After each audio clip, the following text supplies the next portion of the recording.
Hello and welcome to Ryno's Ravens preview. Please like the video and subscribe to the channel. Denver Broncos coming into town. Actually are 5-3. Somewhat of a surprise, I think. Especially after, the dealing of Russell Wilson and that whole thing. Not going to be an easy task for the Ravens here this week. Most of that due to injuries. Rasheen Ali, again, backup running back, still dealing with an ankle issue. Didn't participate Wednesday, limited Thursday and Friday. Listed as out again. Jalen Armour-Davis, having a knee issue. Nothing listed Wednesday or Thursday, but did not participate Friday and is officially listed as questionable. Getting dinged up on the defense. Maybe that's part of the problem. Can't stay healthy on defense. Probably be a little different. But, however, Marlon Humphrey, another knee issue. Limited participant Wednesday, Thursday, and Friday is officially listed as, maybe not officially, right? I mean, how official is this? It's not game time yet. Listed as questionable. Lamar Jackson, probably I don't know. There's several key news items this week for the Ravens. One of the big ones, Lamar Jackson, back and knee issues. Yeah. Didn't participate Wednesday or Thursday. Full participant Friday. Nothing listed under his game status. So it sounds to me like somewhat precautionary, but there was probably never doubt that he was going to be able to play. Travis Jones, kind of a key piece on the defensive line. Ankle issue, didn't participate Wednesday or Thursday, limited Friday, listed as questionable. That's not great. Losing pieces on the secondary, now you're losing pieces on the D-line. Excuse me. Arthur Millette, neck issue now. Was a knee, then a hamstring, now a neck. Didn't participate Wednesday, both full participant Thursday and Friday. So, hopefully that's not really an issue. Hopefully. Nothing listed under his game status.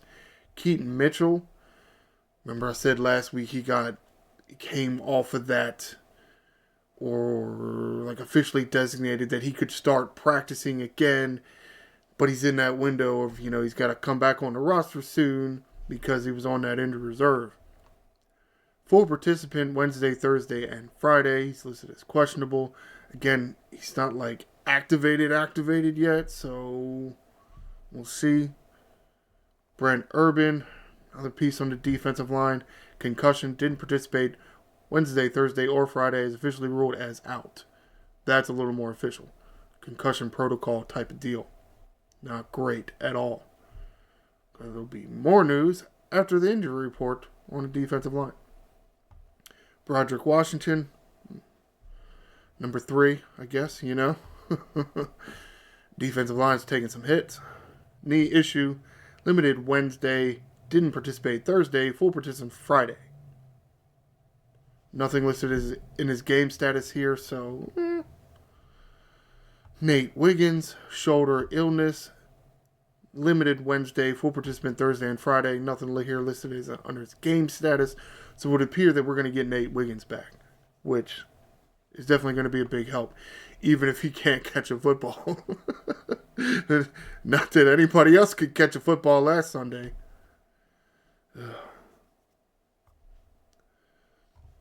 Taking a look at the transactions here. Yes, another big news. Ravens making a trade before the trade deadline. Wide receiver. Yay.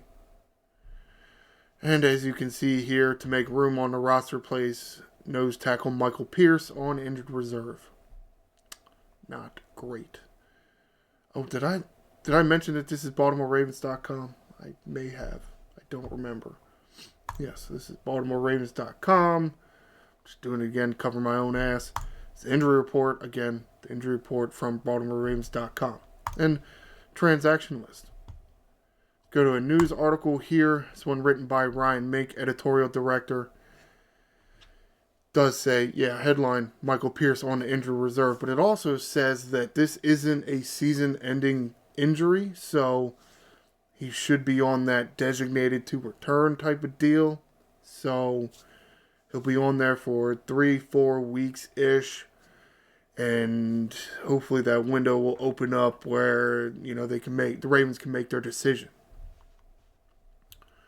So, bad news, but not fully, completely bad news.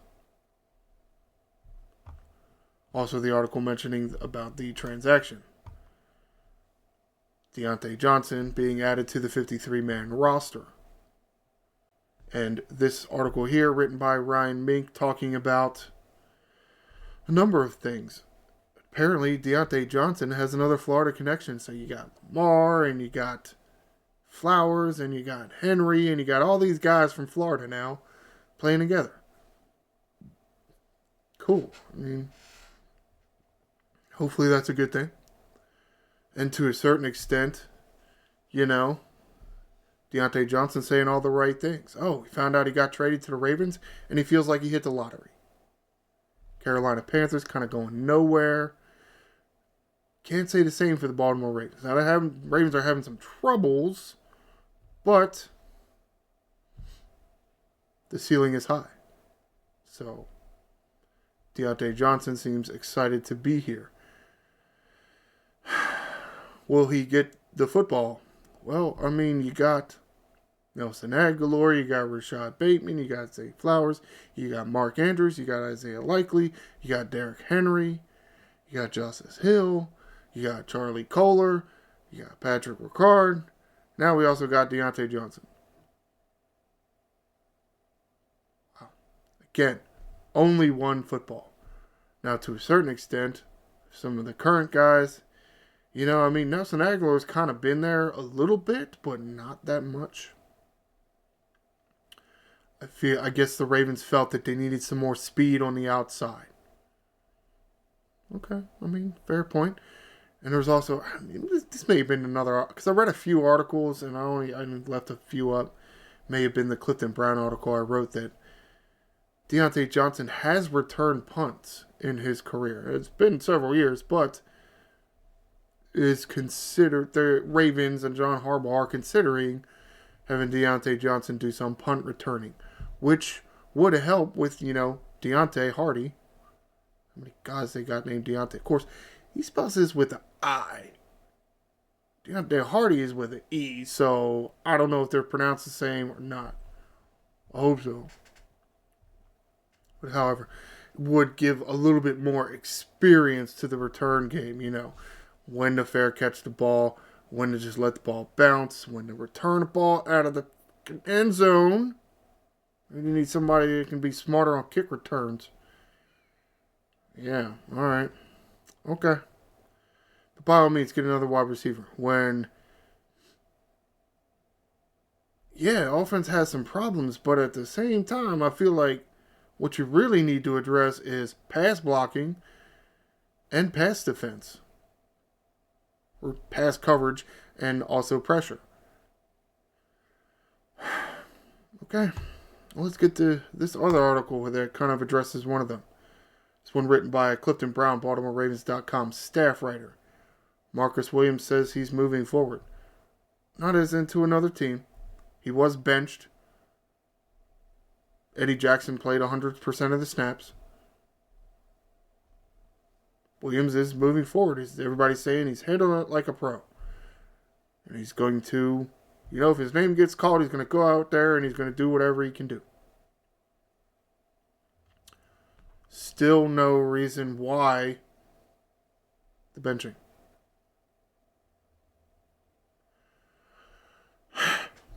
And I still don't agree that it was the right time to do it when you had two of your top three corners out. Now, it may depend on like what's going on with him. Is he hurt? Is he mentally hurt? Is he physically hurt? Something going on at home? It's possible, he's a person, things like that happen. not sure I really like the lack of transparency. But, we are in that kind of age where this is like the transparency age. And it's heavily scrutinized when you don't have transparency. Especially when you're having problems in pass coverage and catching interceptions. Chris Williams hasn't actually had problems catching interceptions. May have little problems getting lined up or being where he's supposed to be, but it's not like nobody else on his defense is having that problem. Probably not the time to benchmark Chris Williams. And I know he hasn't been the ball-hawking playmaker we thought he was going to be, or that he has been in the past, but you can't say that the reason defense is having problems is because of Marcus Williams. Nope. Say a lot of other reasons.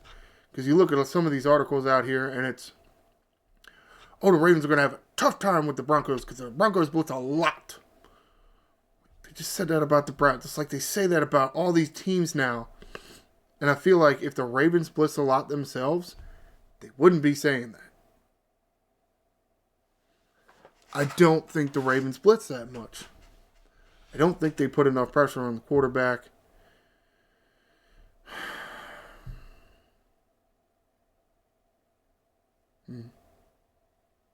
Yeah, I don't know.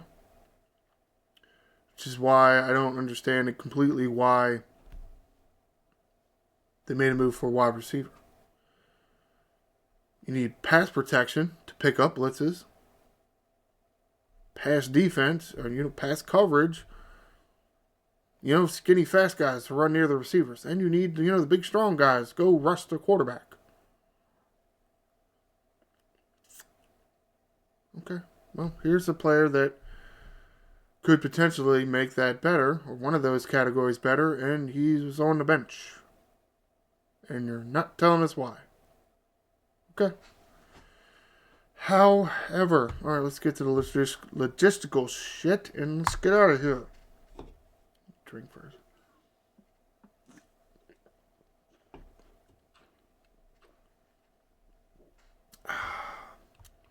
This Sunday, 1 p.m., Denver Broncos at Baltimore Ravens in M&T Bank Stadium. The Ravens shouldn't have any problems with this game, though I'm sure they shouldn't have any problems with the Broncos. They're going to have problems with themselves, but that's kind of the thing this year. The only team that can beat the Ravens is themselves. They haven't been doing nothing but beating themselves all year. We'll have to see. All right, again, game Sunday. So while that is going to do it for this edition of Ryno's Ravens preview, stay tuned for Ryno's Ravens review, which will be Monday, the day following the game. Please like the video and subscribe to the channel. I'm the Angry Ryno. Fly Ravens, fly.